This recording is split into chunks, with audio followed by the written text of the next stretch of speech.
A los 13 yo me fui al Comité Olímpico Mexicano tras un proyecto que tenía el entrenador Francisco Rueda, donde recopiló al mejor talento mexicano. Entre ellos estábamos Paola Espinosa, medallista olímpica, Rommel Pacheco, medallista mundial, Tatiana Ortiz, medallista olímpica, estaba tu servidora y también estaba Natalia Rueda.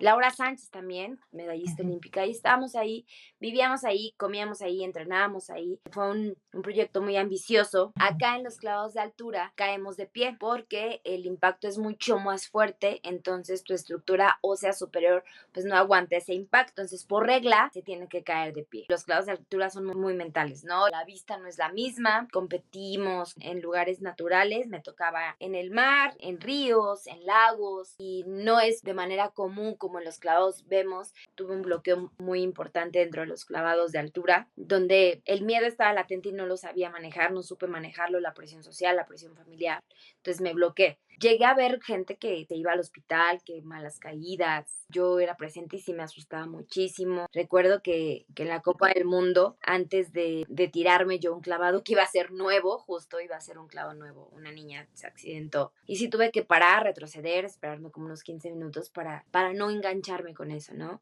Si no terminaba con un buen clavado, lo repetía y lo repetía y lo repetía y lo repetía. Y ya me decía mi entrenador, no, pues ya completa los otros 10, ¿no? Ya De completa una esto. vez. Y me gustaba mucho. Es lo que yo creo que ahorita que estoy retirada es lo que más extraño entrenar. Éxitos que inspiran, fracasos que enseñan, lesiones que desafían. Esto es Detrás del Oro, porque alcanzarlo tiene un precio muy alto. Bienvenidos a otro episodio más de su podcast favorito, Detrás del Oro. Hoy tenemos a una deportista que ha llevado los clavados a otro nivel. Ella es clavadista de altura, es decir, de 20 metros. Ha estado presente en distintos podios internacionales y es la primera mujer mexicana medallista en una Copa Mundial de Clavados de Altura. Además, representó a México en los Red Bull Cliff Diving, siendo la primera mexicana en ganar una etapa de esta prestigiosa competencia. Ella es Adriana Jiménez. Bienvenida, Adi, ¿cómo estás? Hola Selma, hola, ¿cómo están todos? Muchísimas gracias por la invitación aquí a Detrás del Oro. Yo encantada de platicar contigo y pues compartir mis experiencias. No, hombre, nosotros encantados, ya tenemos algunos años de conocernos y pues bueno, nos va a encantar poder conocer y que nos compartas un poquito de tu historia para aquí todos los que nos están escuchando. Claro que sí. Pues bueno, me gustaría que comenzáramos con que nos platicaras cómo fueron tus inicios en los clavados y en el deporte. En el deporte empecé bien chiquita, como a los 3 años, y no empecé en los clavados ni en nada acuático, empecé en el karate. Mi hermano fue mi sensei durante muchos años porque pues yo era muy hiperactiva. Yo creo que muchos atletas de alto rendimiento tienen la misma historia por la Sí. hiperactividad. Tuvieron que hacer algo en casa y empecé en el karate y también lo combiné con la natación. A los 6 años me metieron a la natación y ya tenía como dos actividades alternas, ¿no? Un día Okay. natación, un día karate. Más la tarea, más pues lo que son el ambiente familiar. Claro. Y posteriormente, ya a los 8 que ya aprendí a nadar bien, me llamó la atención los clavados y me pasaron a clavados, me hicieron unas pruebas de cualidades físicas ahí en la alberca olímpica Francisco Márquez a los 8 años y pues me quedé entrenada, recuerdo, martes, jueves y sábado, y lunes, miércoles y viernes iba al karate, combinaba esas dos actividades y bueno, fue así como comenzó toda esta carrera ahí justo en la alberca olímpica Francisco Márquez. Bueno, tal vez aquí la gente que nos escucha no sabe esto, pero bueno, te decides retirar de los clavados porque tú eras plataformista. Tú decides retirarte de los clavados de plataforma a, digamos que a una edad todavía corta. Cuéntanos cómo fue esta experiencia o por qué decidiste tomar esta decisión. Bueno, construí primero esta carrera de los clavos ornamentales olímpicos. Yo no hacía los clavos de altura a tan temprana edad. Yo comencé a, a competir a los 9 años y fue incrementando como mi nivel, ¿no? Fui poco a poco llevando pues esta carrera a buenos resultados. Primero a nivel nacional, después a nivel internacional. Comencé a viajar desde muy pequeña, igual a copas, como eran de esas competencias como donde Estados Unidos, México, Canadá competía como un dual meet, Ujú. más o menos, se le llamaba Canamex a los 10 años en Goodlands. Después a los 12 fui a mis primeros centroamericanos de la categoría infantil y me fue muy, muy bien. A los 13 yo me fui al Comité Olímpico Mexicano tras un proyecto que tenía el entrenador Francisco Rueda, donde recopiló al mejor talento mexicano.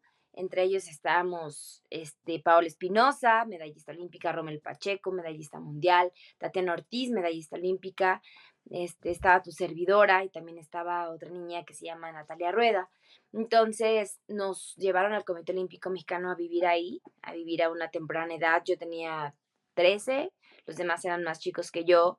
Laura Sánchez también, medallista Ujú. olímpica, y estábamos ahí, vivíamos ahí, comíamos ahí, entrenábamos ahí.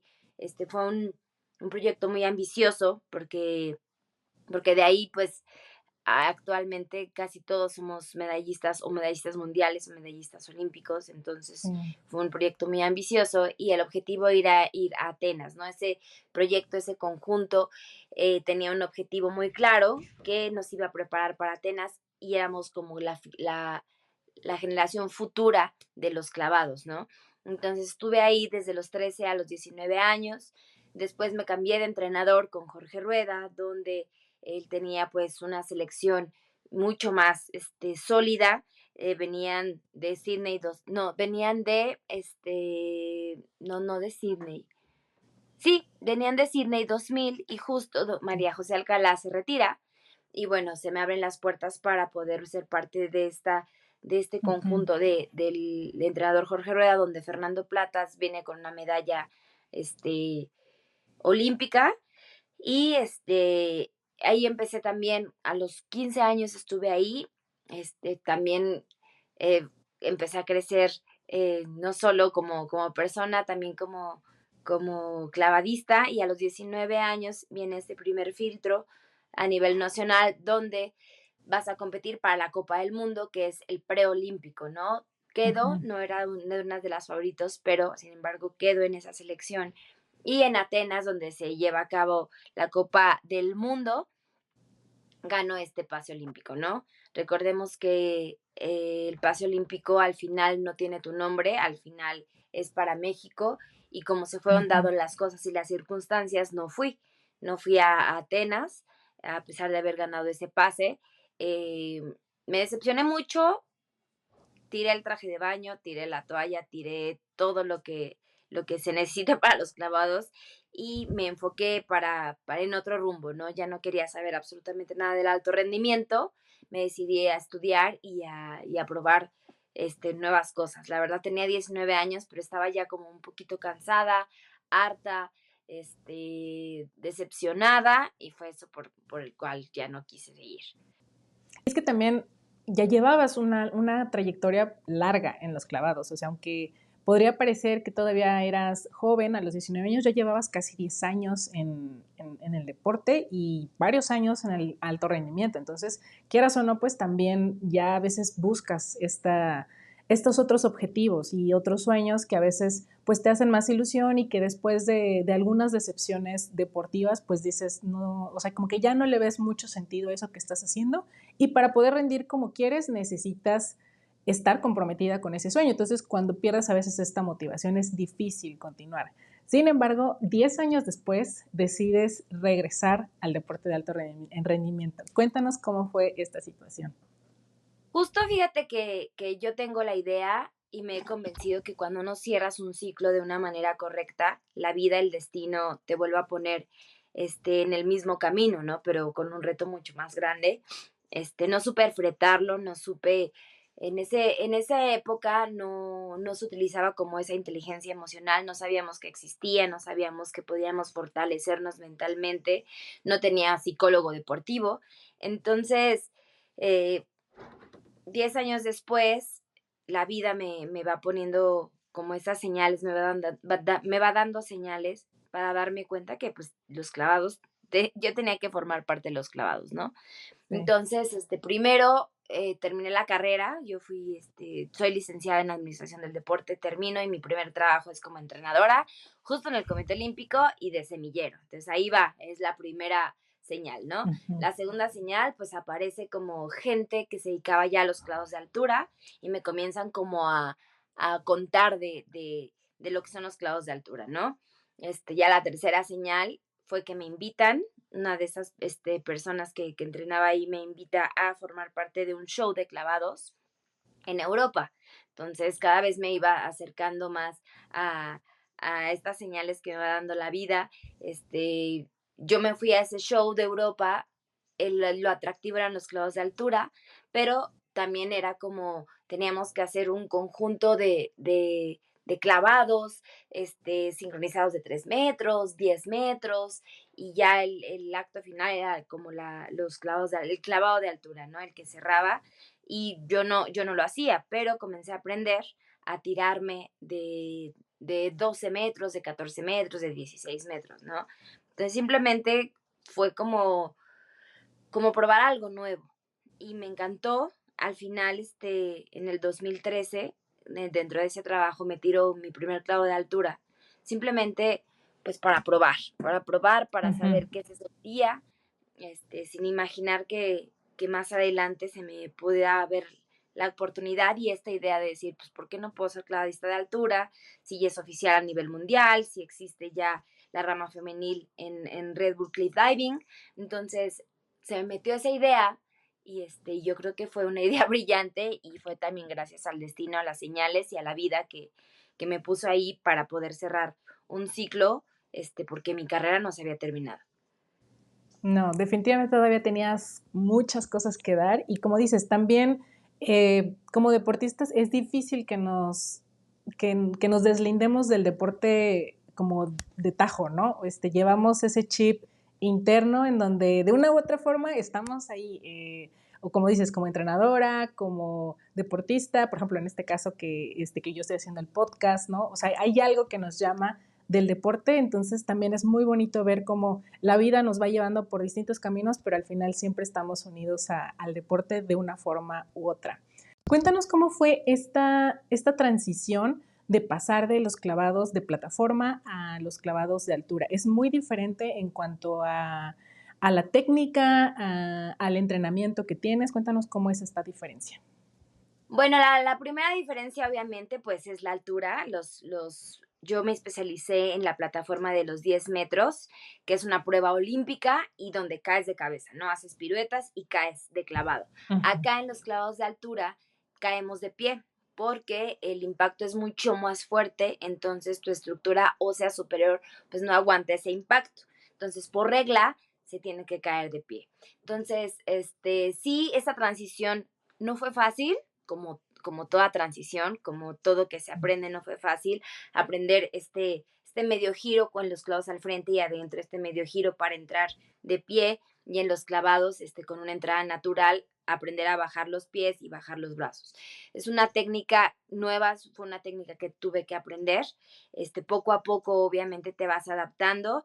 Lo demás, la técnica de la salida, cuando estás parada en la plataforma, es exactamente lo mismo, la misma técnica, las vueltas, la técnica de las vueltas es exactamente lo mismo, solo tienes que ver como antes el agua para después meter los pies, ¿no? Pero es exactamente lo mismo, la verdad es que la preparación física sí tienes que enfocarte un poquito más como en el core, en el abdomen, en la espalda baja, en el cuello, porque el impacto se recorre hacia esta área. Pero es igual, o sea, una preparación física general, una preparación física especial, ya te vas más a la técnica después, el número de repeticiones, obviamente te tienes que adaptar a un programa pues un poquito pues más activo porque tienes muchas competencias durante el año, tenía aproximadamente de 9 a 10 competencias, viajaba muchísimo, a veces ya no regresaba a México, entonces sí tienes que adaptar todo tu programa de entrenamiento. Mi entrenador, la verdad es que hizo un excelente trabajo con eso, pero es exactamente lo mismo, ¿no? Tienes obviamente que fortalecerte mucho más mentalmente porque los clavos de altura son muy mentales, ¿no? La vista no es la misma, competía yo en lugares naturales, me tocaba en el mar, en ríos, en lagos, y no es como de manera común, como en los clavados vemos, que es un ambiente más controlado, una fosa de clavados Claro. determinada, este, con una plataforma ya de cierta medida. Acá, dentro de lo profesional que es Red Bull Cliff Diving, pues la plataforma cambia, son más pequeñas o más largas, más anchas o más angostas. La vista es el mar abierto o hay piedras enfrente o te puedes encontrar en un puente donde se ven árboles, entonces te tienes que adaptar, es un deporte donde tienes que adaptarte, y donde tienes que estar fortalecido mentalmente, y justo ahí es donde conocí esta parte de la inteligencia Ujú. emocional, del entrenamiento mental, y puedo decir que gracias a eso fue que se dieron buenos resultados también. Justo me gustaría que retomáramos un poquito la parte del entrenamiento. Sé que en México es muy complicado poder entrenar, digamos que específicamente para los clavados de altura, porque no hay un lugar o una estructura en donde puedas precisamente entrenar desde 20 metros. ¿Cómo le hacen en los entrenamientos para prepararse para estas competencias? Fíjate que aunque tuviéramos instalaciones, no podemos subirnos y entrenar todos los días de allá arriba, ¿no? Ok. Por el impacto, no es saludable. Ujú. Pero, o sea, sí nos serviría muchísimo que tan siquiera una o dos veces cada 15 días o durante la semana, una vez a la semana, pudiéramos hacer altura. Pero es muy interesante esto que dices porque nosotros partimos nuestro clavado en tres, ¿no? Partimos el clavado que ves de 20 metros, se entrena de manera separada. Primero entrenamos lo que es la salida con las vueltas, con el número de vueltas que van. Muchas veces lo hacemos a cabeza o muchas veces lo hacemos también a pie, dependiendo del clavado que sea. Esa es la primera parte. Y después lo partimos y entrenamos el vuelo, el último vuelo y la entrada al agua, que sea lo más limpio posible. Entonces, esas dos partes las separamos y ya cuando estamos allá arriba, obviamente primero tenemos que visualizar el clavado en nuestra mente, hacer imitaciones, si es posible, pues hay un arnés donde puedes hacer el clavado completo y ya allá arriba, puede sonar bastante temerario, pero pues llegamos así, de esa manera, y allá hay entrenamientos previos a la competencia y hacemos el clavado completo. Wow, es que es también muy interesante ver toda esta parte de la preparación, que como espectadores no conocemos y que a veces decimos, ah, pues es muy fácil, ¿por qué no lo hacen bien, no? O esta parte a veces de las críticas, cuando no tenemos el contexto completo y entender cómo es de diferente cada deporte y que, como dices, en este caso, aunque hubiera una plataforma o una instalación en donde pudieran entrenarlo, tampoco es algo que se deba hacer siempre por lo mismo, por el riesgo que conlleva este deporte. También como nos comentabas, el miedo es algo normal en el deporte y en la vida diaria, pero en este deporte creo que juega un papel fundamental. ¿Cómo manejan ustedes como clavadistas de altura esta parte mental? Pues yo creo que es sumamente importante. Yo al menos, descubrí que era yo soy como muy sensible y muy susceptible a muchas emociones, ¿no? Entonces, al descubrirlo, tuve que tocar puertas para que me ayudaran, ¿no? Yo tuve un bloqueo muy importante dentro de los clavados de altura, donde el miedo estaba latente y no lo sabía manejar, no supe manejarlo, la presión social, la presión familiar, entonces me bloqueé. Ahí es donde entra ya mi coach mental, mi psicóloga deportiva, entonces mi coach mental, Alfredo Chávez, que siempre lo voy a mencionar, y mi psicóloga, Elsa Chincoya, que en verdad son maravillosos. Y ahí es donde entran con herramientas, ¿no? Donde me explican que pues las emociones son normales, que las emociones se exacerban o las emociones pueden ser un poquito más fuertes dentro de este deporte por el riesgo que se corre, ¿no? Y que yo tengo que trabajar mi mente sí o sí, porque pues soy muy susceptible a las emociones y a ciertos impactos de la vida. Entonces ahí es donde entra esta preparación muy puntual.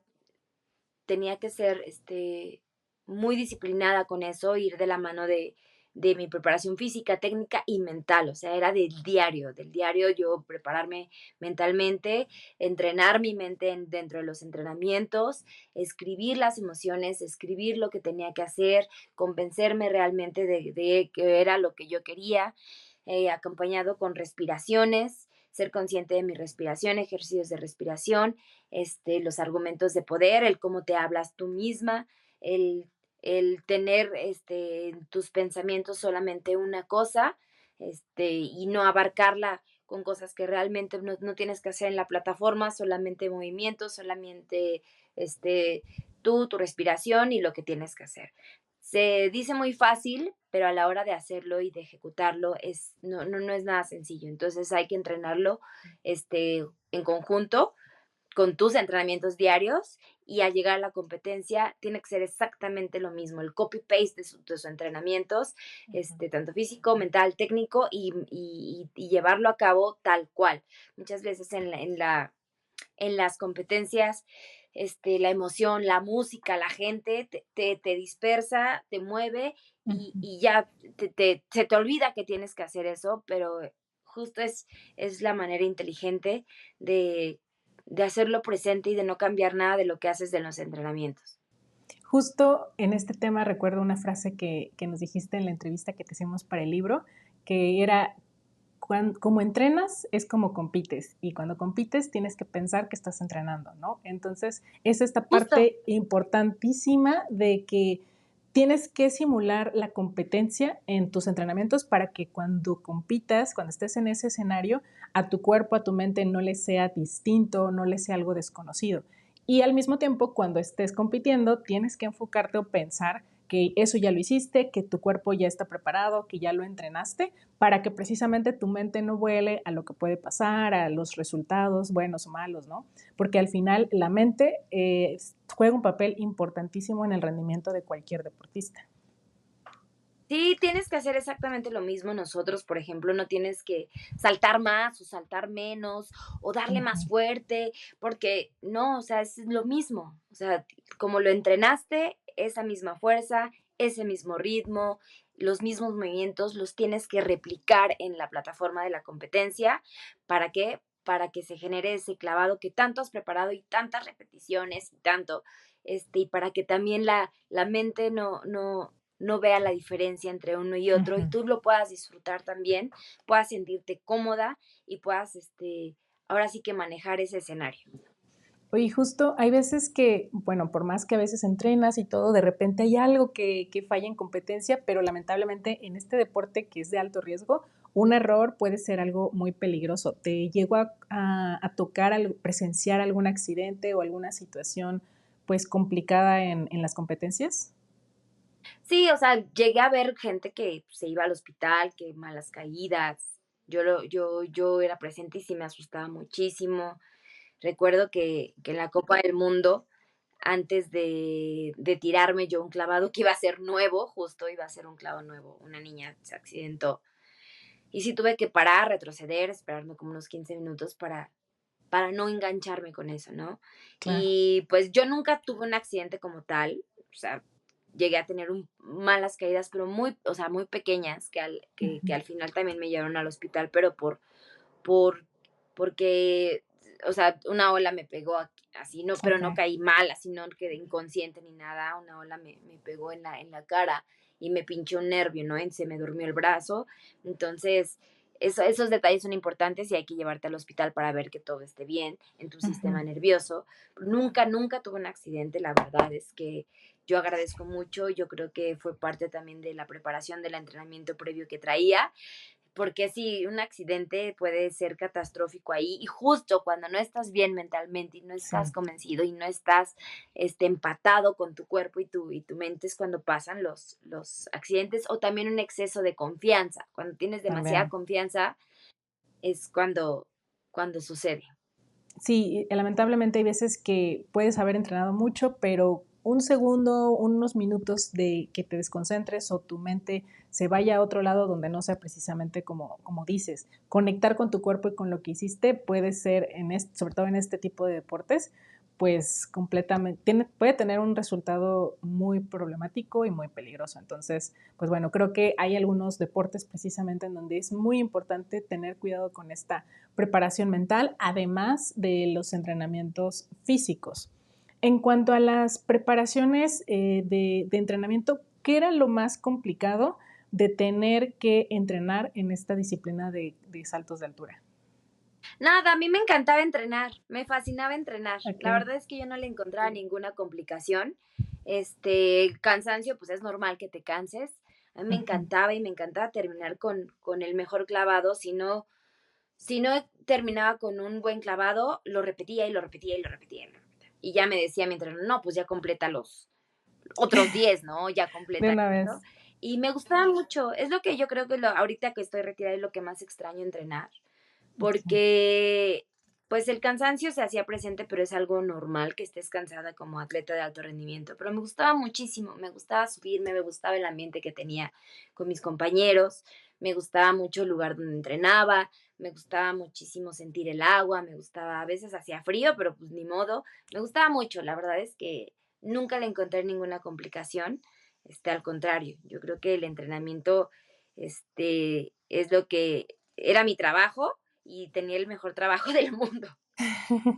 Creo que esto es clave, ¿no? Disfrutarlo, disfrutar la parte de los entrenamientos que a veces es lo más pesado. La parte de la competencia, todos amamos ir y competir, pero a veces los entrenamientos es lo que frena el crecimiento o a veces se puede llegar a ser muy monótono que puede pues llegar a ser un problema para los deportistas. Pero cuando, como dices, cuando el atleta empieza a amar ese proceso y disfrutar los entrenamientos, todo se hace mucho más ligero, ¿no?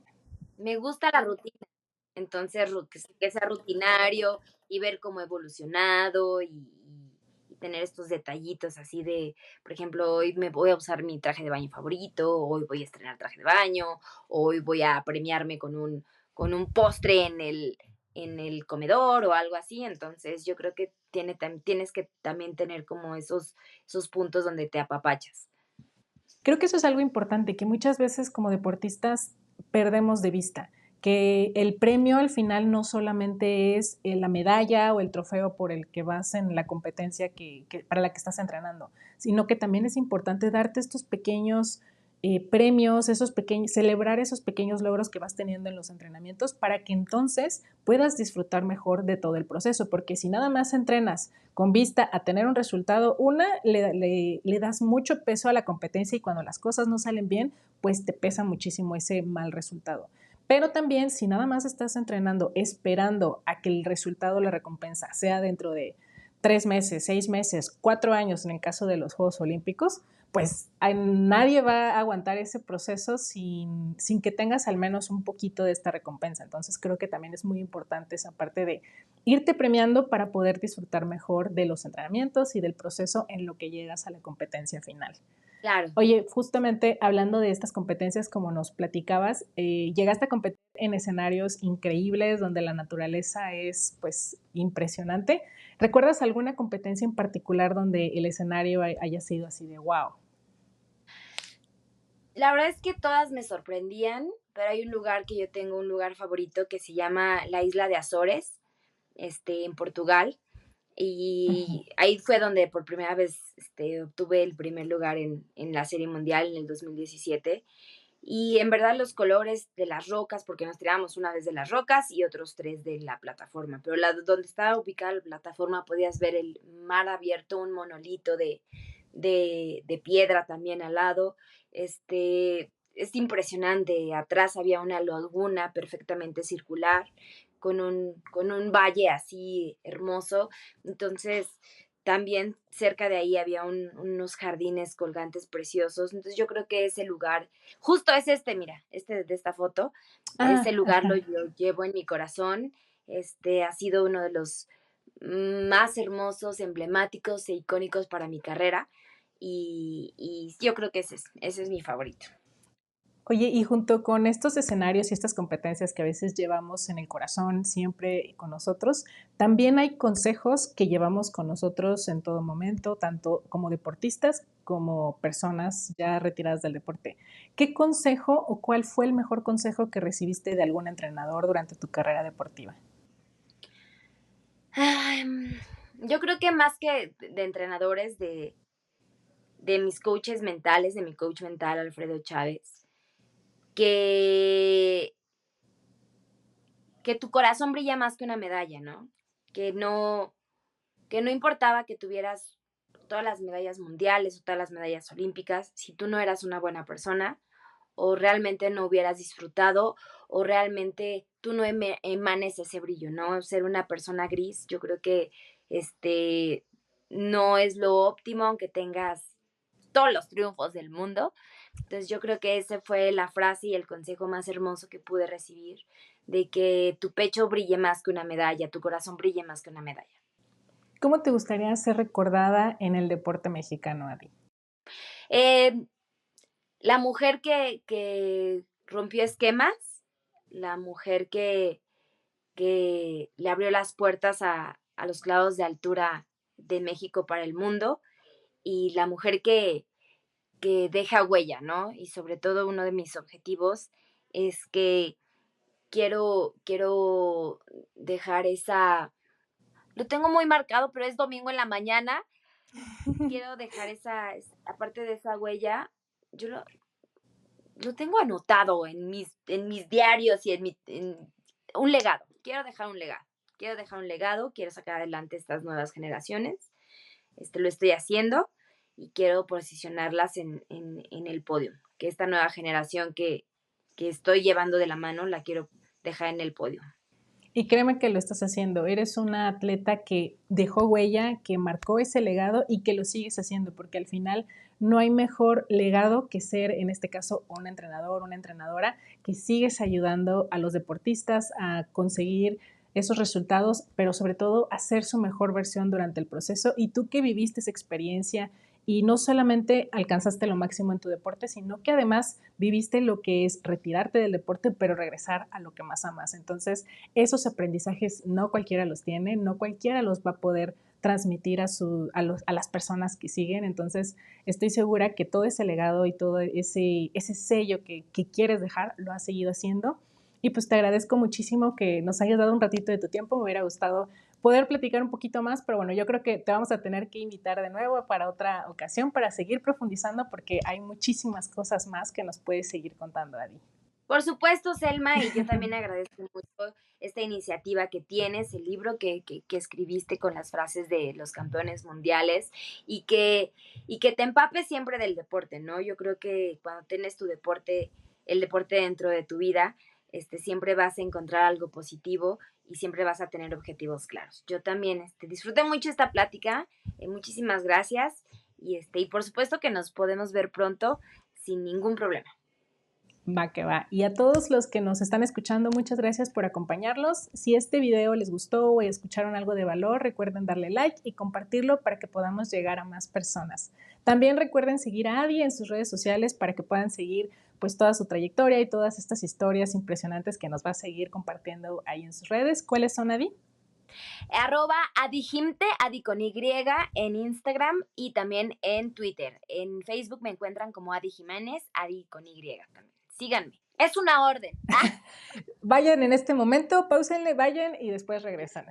Y de todas formas les voy a poner las redes aquí en la descripción para que puedan seguirla y no se pierdan ninguna de sus siguientes aventuras y todo lo que nos va a compartir Adi. También recuerden seguirnos a nosotros en nuestras redes sociales para que puedan seguir al pendiente y que no se pierdan ninguno de los siguientes episodios que están por venir. Vamos a tener unos grandes invitados. Gracias por acompañarnos y nos vemos en el siguiente episodio de su podcast favorito, Detrás del Oro. Hasta la próxima.